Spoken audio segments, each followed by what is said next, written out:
ya Tanzania. Faisal, unajisikiaje kwa ukarimu huu? Mimi najisikia vizuri kama mchezaji kwamba nimeshiriki kila sehemu ambayo naenda. Kwa hiyo najisikia faraja, najisikia furaha, hasa Wakenya wamenipokea vizuri na wamenipa support kubwa. Kwa hiyo nawashukuru sana kwa upendo mkubwa. Nimejisikia kama niko nyumbani Tanzania. Mmepata alama zenu 3 za kwanza kabisa kwa mchezo mgumu ambao haukuanza vyema kwa upande wenu. Tutarajie nini kwa Azam FC ukiachilia mbali mchezo wa marudiano na kwenye makundi kwa jumla? Tutarajie mazuri kwa sababu mchezo wote kwa sisi unakuwa mgumu. Kwa hiyo hasa mashindano ya kimataifa na mgumu, kwa hiyo lazima yote ambayo tukutana mbele tunapaswa kupambana ili kupata kufika katika mchezo wote kwa kundi letu.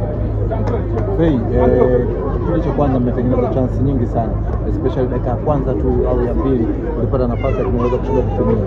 Azam kiujumla mtafanya nini sasa katika mchezo wa pili kuhakikisha kwamba mrudia makosa mnamaliza game mapema? Ni kweli tumepata nafasi kushinda kutumia, lakini nadhani walimu wameliona hilo, turudi katika uwanja wa mazoezi ili kulikaribisha hicho kitu ambacho tunachokiongea. Kwa hiyo turudi katika uwanja wa mazoezi kufanya kazi hilo na kufanya kazi. Katika timu zote kutoka Tanzania, kwa maana kwamba Simba na Yanga waliposhiriki michuano hii walifanikiwa kuifunga hii hatua na kufika hatua ya robo finali mpaka finali. Vipi kwa Azam? Kizingiti kikubwa kwa Wydad pamoja na Manyema mnakiona mkikivuka? Inawezekana kwa sababu haya ni mashindano ya kimataifa, kwa hiyo yote ambayo tukutana mbele tunatakiwa pambane ili kupata matokeo na kuvuka hatua ambayo inayofuata. Kwa hiyo inawezekana kitu kinawezekana na tutafanya peace. Asante. Swali moja. Shukrani kiongozi. Mmepata ushindi wa kwanza katika mchuano huu, maoni yako yapi? Kwanza tunarudi kumshukuru Mwenyezi Mungu kwa kumaliza mchezo salama. Nairobi na timu nzuri, wanacheza vizuri na experience kubwa, lakini namshukuru Mwenyezi Mungu kwa kufika katika mchezo leo.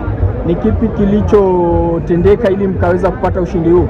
Mungu tumewaheshimu Nairobi, tumeheshimu, alafu tumejua kama tuko ugenini, tumefuata maelekezo ya mwalimu nini anataka ili kupata ushindi katika mchezo leo. Sasa tunaweza tukasema tayari njia ni nyeupe kwenda hatua ya robo finali. Bado sisi kila mchezo kwa sisi finali, kwa sababu tumepata ushindi wa kwanza, lakini tutarudi katika uwanja wa mazoezi, tuna marudiano nao tena hawa. Kwa hiyo tujue sisi tumekosea wapi, tumefanya vizuri wapi, tumekosea turekebishe na tufanye vizuri tuzidishe. Tumekuja Kenya hapa, mashabiki wako ni wengi sana. Nadhani nini hasa wanakipenda kutoka kuna nani cha kuwaambia? Nawashukuru, wana upendo mkubwa na nimefurahi, nimesikia kama niko nyumbani. Kwa hiyo naombea dua, kama naombea dua, jua mimi nafurahi sana. Hatujaona leo ukifunga, pengine tegemea kwenye mechi zinazofuata. Inatokezea so. Kwa hiyo kama tunafunga leo, kwa hiyo mechi ijayo inshallah tutafunga. Tarajie nini kutoka kwenu kwenye second leg? Tarajie mazuri kwa sababu haya ni mapambano. Kwa hiyo tutaendelea kupambana ili kufanya vizuri katika mashindano.